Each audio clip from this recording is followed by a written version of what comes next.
So the thing that makes talking about P.T. tricky is, well, it's Kojima himself. If you're not into video games, or specifically Metal Gear or Silent Hill, you're probably wondering what this video is going to be about. So to be quick, Kojima likes playing games with his audience. He's canceled his Metal Gear Solid series many times, tricked people into thinking Metal Gear Solid 2 featured a different playable protagonist than it actually did, and he even wore a mask and pretended to be the head of Moby Dick Studio, who made a game called The Phantom Pain, which ended up being the 5th Metal Gear Solid. Because of this, Kojima fans have a habit of going overboard when analyzing his games and statements in an attempt to understand them or scry some hidden message. And I'm allowed to say that because I'm one of those people. My original video for how to solve PT was, at least in part, an exercise in insanity that turned out to not even be right. Though it did lead to people shouting Jareth at their TVs, so maybe it was worth it. Jareth! That's two. Jareth! Turn to the left. Jareth! Turn. Go the other way. Jareth!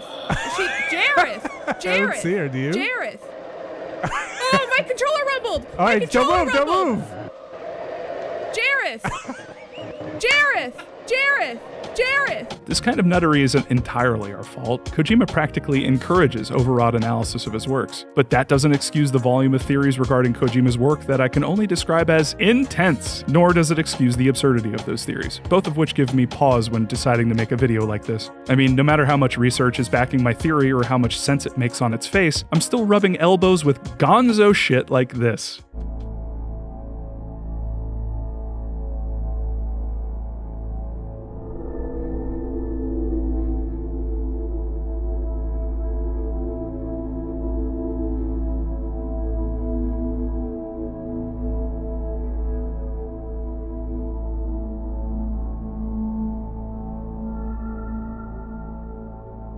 Look, I wouldn't be making this video if I didn't think it was at least somewhat based in reality and interesting to think about.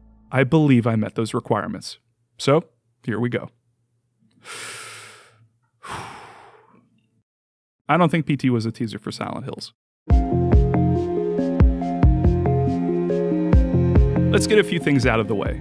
1, many people worked on all of the games Kojima has made, and I do not intend to put him on a pedestal like he's the only one who matters. All of Kojima productions, both past and present, deserve recognition for the time and energy spent on Kojima's various ayahuascan vision quests.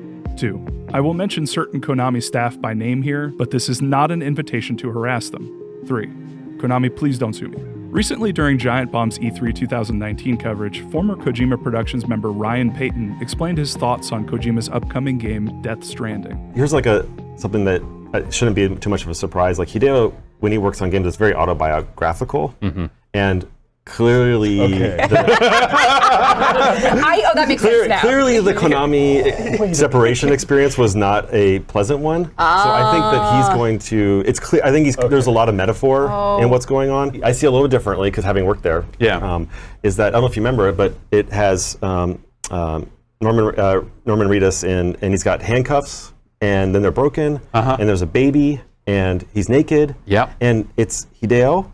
There's like naked snake. This was his baby Metal Gear, and then it's taken away from him. It disappears, and he's got like the handcuffs are off, and he's looking off in the future, and there's this kind of creepy horizon, and to me it was completely autobiographical. This actually makes a lot of sense. Even Kojima has said that the Metal Gear Solid games are largely him working through his relationship with his father, who passed away when Kojima was 13. So it shouldn't be much of a surprise that Kojima's work can be autobiographical at times, or that Death Stranding is possibly just a giant metaphor for his breakup with Konami. Put another way, if Kojima were a musician, Death Stranding might be seen as a breakup album. I'd posit even the name Death Stranding, which is when sea creatures beach themselves and die for unknown reasons, is directly referencing Konami management's willingness to kill off Kojima Productions for seemingly no good reason. There's a lot more to say about Death Stranding, but what if we examine PT knowing Kojima's penchant for autobiography?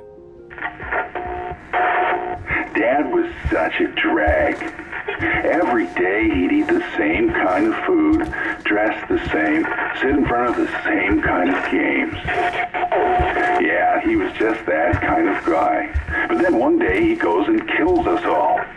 He couldn't even be original about the way he did it. I'm not complaining. I was dying of boredom anyway.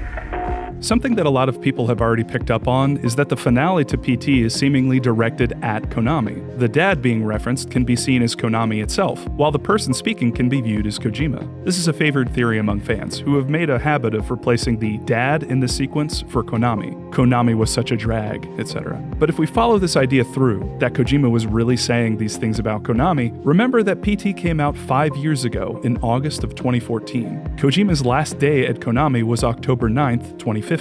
And he started his new company, an independent Kojima Productions, on December 2015. So ending PT by saying, but then one day he goes and kills us all, Kojima was predicting Konami would disband Kojima Productions a year before it actually happened. Of course, someone in a high position at Konami as Kojima would have known this. After all, who knows Kojima's contract better than Kojima himself? But it seems like he hid this information in PT via metaphor. Was Kojima trying to tell us what was going to happen between him and Konami? And was that the only thing he hid in the game? About a year ago, game journalist Joel Couture, I hope I'm pronouncing that right, released P.T., a video game ghost story, an ebook detailing P.T.'s release and aftermath. In it, Joel interviewed an anonymous source at Konami who had a lot to say about the company's falling out with Kojima. They tell the story of a Kojima Productions in early 2011, deep in the process of building a game engine for the next installment in the Metal Gear series. Kojima Productions had been working on the Fox engine and what came to be known as Metal Gear Solid 5 for many years. I think he had dumped like $100 million or some crazy amount building that engine in the game. Konami, understandably, wanted to use that engine for multiple things. More Metal Gear games, and I guess they're using it for Pro Evolution Soccer right now. From what I've heard, it's a really difficult engine to use. I think Kojima initially said that they were going to license this engine out so students could use it, kind of on the same level as Unreal. That didn't get followed up with anything because it was really tough to work on. But on June 14th, 2011, Konami released a mobile game called Dragon Collection. The game was a microtransaction-filled free-to-play gachapon produced by Hideki Hayakawa, an up-and-comer within the company. According to my own anonymous sources, around this time, Hayakawa approached Kojima about using Metal Gear's Solid Snake in Dragon Collection in some way. Kojima refused, and, according to Joel's source, took it a step further. Now, another thing that I heard was that Kojima was very condescending toward the mobile guys when they weren't proven successful yet. He was working on the next big thing, and they were working on a mobile game. And while this is all rumored, someone may have said something to Kojima, and he said something condescending back about their game. Regardless, Dragon Collection would go on to become a huge success for Konami. Fun fact, Hiroyuki Owaku, writer of Silent Hill 2 and Silent Hill 3, also worked on Dragon Collection as a producer. The development costs of the game were small, but more importantly, it made money hand over fist, supposedly generating something like $1 million a day. The money Dragon Collection was making compared to the development costs of the Fox engine and Metal Gear Solid 5 began to sow doubts about Kojima in Konami executives' minds, including that of Konami's chairman of the board and co-founder, Kagemasa Kazuki. In this situation, a lot of the higher-ups were thinking, this low-cost game is making millions of dollars a day, and we have Kojima's studio asking for millions and millions more to finish this game. Seeing it from the executives' point of view, this is crazy. They had built up 3 new studios, had suddenly gone from 1 studio in America to 3 or 4 on the West Coast alone, so they were just hemorrhaging money. So I think this whole thing with Kojima was at a boiling point already. Looking at archived news releases on Konami's site that have now been erased, we can track Hayakawa's meteoric rise within the company. On November 2nd, 2011, 5 months after Dragon Collection was released, Hayakawa was promoted to corporate officer. On October 31st, 2013, Konami announced that Hayakawa would be promoted to senior corporate officer. And on July 3rd, 2014, he was promoted to vice president of Konami Japan, replacing Hideo Kojima. July 3rd, 2014 is also the date the management structure at Konami was split between clearly executive and content officer roles. Hayakawa was put on the executive team, while Kojima was shifted to the content officer team. Hayakawa's promotions and the shifting of Kojima's role within the company clearly show how Kagemasa Kazuki and Konami's board of directors felt about Kojima's production philosophy versus Hayakawa's. And on April 1st, 2015, Hideki Hayakawa, the man who came to represent a mobile-first, bottom-line focused future, became the president of Konami. A month later, Hayakawa announced in an interview that Konami would be doubling down on the model that made Dragon Collection so profitable. "We will pursue mobile games aggressively. Our main platform will be mobiles." Following the pay-as-you-play model of games like Power Pro and Winning 11 with additional content, our games must move from selling things like items to selling things like features. The same month this was said, Silent Hills was officially cancelled, and PT was removed from the PlayStation Store. Later that year, Kojima, the man who advocated for the old way of making video games at Konami, no longer worked for the company. But not before the release of Metal Gear Solid 5, which was criticized for featuring microtransactions and not being fully complete. When the gaming media caught wind that Kojima's name was being removed from Konami marketing materials in March of 2015, their proof that Kojima was really on his way out the door was a list of executive appointments on Konami's site. There, it was found that Kojima was no longer listed among executives at the company, and this was taken to mean that Kojima had been demoted, supposedly a first for the renowned producer. But in doing my own research, I found evidence that this wasn't the beginning of Kojima's long 2-year divorce with Konami. In the years leading up to PT, Kojima's name can be found among executive appointment announcements on Konami's archived site. The earliest of which was on March 17, 2009, where Kojima is listed as being promoted to Executive Corporate Officer. This position would remain unchanged for 2 years, when on March 30, 2011, he was promoted to Vice President of Konami. Again, 2 years would pass before Kojima would get another promotion, this time to Executive Vice President on March 18, 2013. These promotions happening every 2 years in March seems to indicate that Kojima was on a 2-year contract with Konami. But then something strange happened. On October 31st, 2013, Kojima was demoted to Senior Corporate Officer, a huge step down from his previous role as EVP of Konami, and not on schedule with his previous title changes. This might mean that his contract was renegotiated from the one made earlier that year. Considering Dragon Collection had proven to be a considerable moneymaker for more than a year by this point, and Hideki Hayakawa was promoted to Senior Corporate Officer the same day Kojima got demoted, we can guess why Konami did this. But the thing that makes this strange is the timing. PT was released on August 12, 2014, and Kojima was demoted and his contract potentially renegotiated in October 2013. That means Kojima was demoted 10 months before PT's release. You got fired, so you drowned your sorrows in booze. She had to get a part-time job working a grocery store cash register. Only reason she could earn a wage at all is the manager liked how she looked in a skirt. You remember, right? Exactly 10 months back. Around the time that Kojima first announced PT, Gamescom 2014, what I was told was that Konami had said not to show it at Gamescom. They had told him not to show it, and the main reason for that was that Konami didn't have the whole contract lined up. Kojima, being the tail that wagged the dog, did it anyway. There might be a reason he was so adamant about showing it at Gamescom even though it wasn't supposed to be shown there. Maybe there was a special reason. You never know with Kojima, right? There may have been a specific date or another reason offering some meta-level clues. A month following PT's release, Guillermo del Toro did a short video talking about his involvement in the Silent Hills project, noting that there was an initial version of PT that was quite different from the one that was released. To collaborate with a master storyteller like Kojima was irresistible. We talked for concepts, we talked about tools, we talked about many things in his headquarters in Tokyo, and then he sent me the first version of the playable teaser, which was very different than what you played now. I saw it, loved it, and commented so. And then time passed and we continued exchanging ideas, and then came the version of the playable teaser that you saw now. Cross-referencing this with Kojima's various interviews and tweets reveals a rough idea of PT's development timeline. On September 27, 2012, Kojima announced that he'd be making a new Silent Hill project, saying, "In the past, I've mentioned Silent Hill in interviews, and as a result of that, the president of Konami rung me up and said he'd like me to make the next Silent Hill." On April 29, 2013, Kojima voiced his interest in having Norman Reedus play a part in a new game. Then, on June 10th, 2013, Kojima tweeted about having met with Guillermo del Toro, and a month later, on July 20th, he posted a photo of him and Norman Reedus. Based on these tweets, it seems likely that production on a Silent Hills teaser was in full swing by July 2013. The prototype teaser that Guillermo mentioned in his interview, which was later shown at TGS 2014, was probably sent to him mid-2013. How do I know this?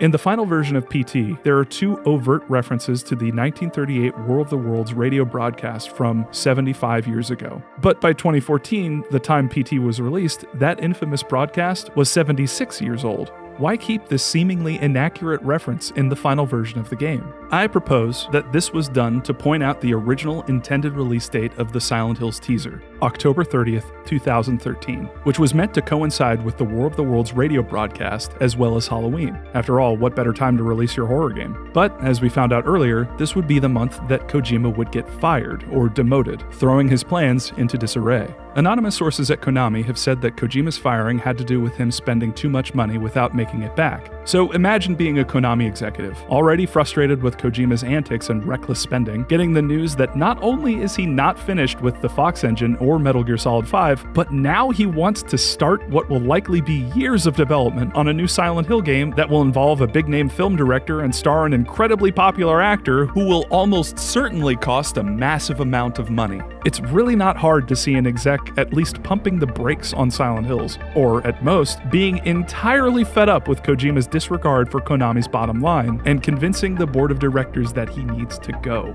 Why? Because there's this new guy named Hayakawa who's making us an insane amount of money with his Dragon Collection game. And he says that he can keep doing it with other mobile games. Look, we've already spent all this money on Metal Gear Solid 5 and the Fox engine, and we have yet to make our money back on it. So let's give Kojima 2 years to finish MGS5. Our final contract with him will end October 9th, 2015, but we'll make him sign a 2-month-long non-compete, so his contract won't officially end until December. If the press asks where he is during the non-compete, we'll just say he's on vacation. And let's make sure that MGS5 has microtransactions, because all those profitable mobile games have those. Oh, and Silent Hills? I don't want to hear anything more about it.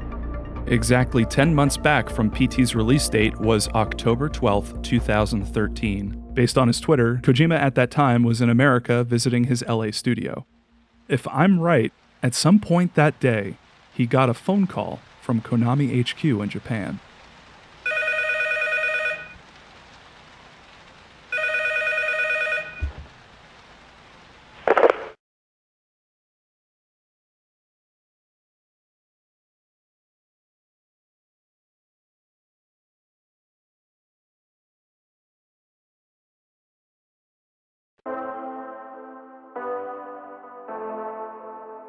Imagine being Kojima at this point. The company you've given your life to for 27 years just informed you that you have 2 years to wrap up what you're working on and get out. That annoying dude who kept saying mobile's the future, he just got promoted and will replace you as vice president. It's very likely you were forced to sign an NDA, aka a non-disclosure agreement, so you can't talk to anyone about this as to not affect your former employer's bottom line. Plus, you're going to lose all rights to the game series you helmed for 26 years. And the game engine you've poured all your hopes and dreams into for 5 years will no longer be yours. It's going to be used to make pale imitations of Metal Gear and soccer games. I'd be pissed.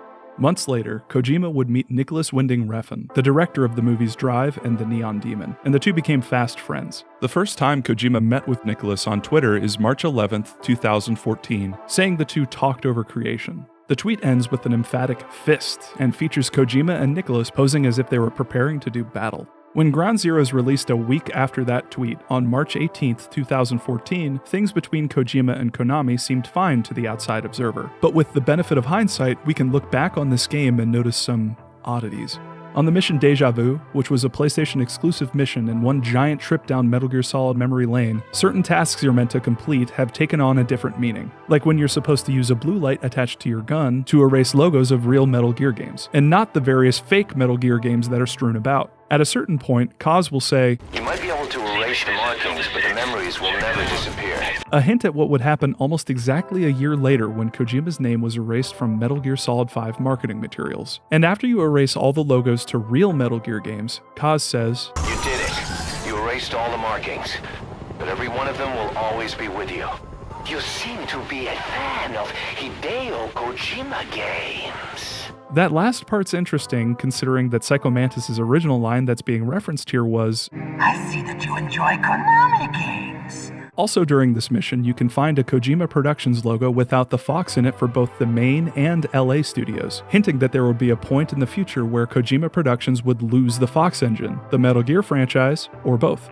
3 months later, on June 12, 2014, Kojima was interviewed by Time, who asked him why he came back to the series when he said he'd stopped making Metal Gear Solid games after MGS4. Kojima responded by saying he originally wanted his younger staff to helm MGS5, but numbered MGS games turned out to be too big for them. He ended his answer by saying, and this time, I'll say it again, this is the last one. Not the last Metal Gear, but the last one I'll work on. But Kojima wasn't going out without a fight.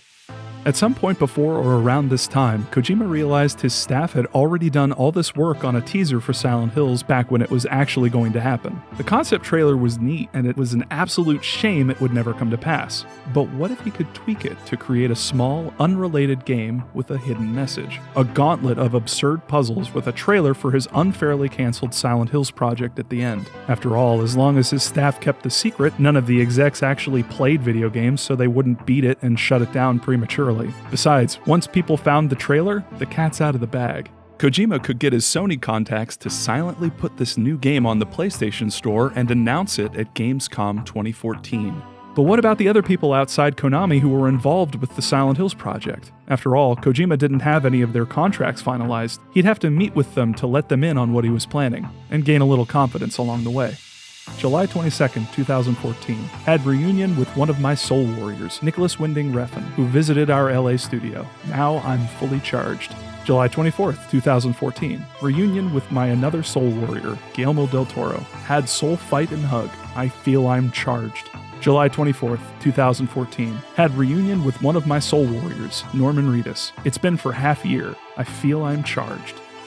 This game Kojima Productions was making was no longer a teaser for Silent Hills. The previous version was, absolutely, but not this new one. This new one was Kojima publicly shaming Hideki Hayakawa, Kagemasa Kazuki, and the rest of Konami's executives for a long list of huge mistakes he felt they were making, up to and including firing him. It was autobiographical, but shrouded in metaphor, with one of the only ways of deciphering it being through its references to specific dates. P.T. was more than a great little horror game. It was an extremely creative way of getting around an NDA. One of the reasons I like this theory so much is because it doesn't just explain bits or pieces of the game. All of a sudden, everything about P.T. comes into focus in a way that it never has before. From the cryptic lines to the colored flashlights, all these things that were once mysterious have newfound meaning. Take, for example, Lisa. What was once P.T.'s de facto YouTube thumbnail, Lisa can now be interpreted as the Fox engine itself, killed by Konami, potentially her husband in P.T., through their limited vision of gaming's future and the ousting of Kojima. Lisa is shown resurrected and pregnant, meaning Konami still wanted to use the Fox engine to create more games after they fired the people that made it. The Sync Fetus's monologue hints at this. She had to get a part-time job working a grocery store cash register. Only reason she could earn a wage at all is the manager liked how she looked in a skirt. This seems to say the only reason Konami executives wanted to use the engine was because they liked how it looked, a reference to its graphical quality and rendering capabilities, despite how difficult it was to use. The working a grocery store cash register line may reference microtransaction-heavy games it could be used for, or other games that weren't utilizing the full potential of the engine. The Sync Fetus could also be seen as representing the Silent Hills project itself, a game for the Fox engine that wasn't allowed to come to full term. 204863 represents Kojima, being that the 24th of August 1963 is Kojima's birthday. With this number's inclusion in PT, Kojima seems to be saying that Konami executives, or possibly Kagemasa Kazuki specifically, became enraged by Kojima, largely due to him spending all of Konami's money on the Fox engine, Metal Gear Solid 5, and other ventures while not being profitable, and that they were driven to destroy Kojima Productions because of Kojima. This is all mirrored in PT, where a father is driven to murder his family because of the number he kept hearing over the radio, 204863. Several days before the murders, neighbors say they heard the father repeating a sequence of numbers in a loud voice. They said it was like he was chanting some strange spell. In fact, the first time you hear 204-863 in the game, it's said on the radio by a voice urging the listener to give in to paranoia. You can't trust the tap water. Look behind you. I said, look behind you. 204-863. As if to say Kagemasa was paranoid about Kojima taking all the credit for his company. The reason I'm singling out Kagemasa Kazuki is because another anonymous source at Konami sent some emails to YouTuber Super Bunny Hop and said, Kagemasa Kazuki, the CEO of Konami, hates Kojima. Some say that Kagemasa has just gone batshit crazy and doesn't care much about the company anymore. Forbes has also gone on record and said, the first thing you need to understand about Konami is that it is a family business. Kagemasa Kazuki co-founded the company back in 1969, with the ko of Konami coming from his surname in case you didn't know. Kagemasa is the chairman, while his son, Takuya Kazuki, is president. The board of directors has Kazuki's nephew and son-in-law with seats, and fully 4 out of the 7 internal directors of the company are part of the Kazuki clan in some form or another. So the likes of Hideo Kojima was already somewhat of an outsider to that arrangement. He's also been very adept at handling PR, and subsequently creating a great man myth about himself. And then there's this. I walked. I could do nothing but walk. And then I saw me walking in front of myself. But it wasn't really me. Watch out. The gap in the door. It's a separate reality. The only me is me. Are you sure the only you is you? Was Kojima telling us how he felt when he was let go by Konami? When he was given 2 years to finish MGS5, all he could do was move forward. But then he saw his replacement as VP and member of the board, Hideki Hayakawa. He couldn't just let them get away with this. He had to fight back. He was Hideo Kojima after all. No one could replace him. And that separate reality, that was the one where Silent Hills actually came to be, the game the trailer at the end of PT is for. Another message was only one Konami employees would understand. The Konami you knew is gone. Now, they monitor everything you do. They even have special police that will report you to higher-ups if you do something they don't like. You can stay at Konami and live this way, or you can become one of us, the people who will be leaving with Kojima to form a new Kojima Productions. This is all reflected in the Swedish broadcast.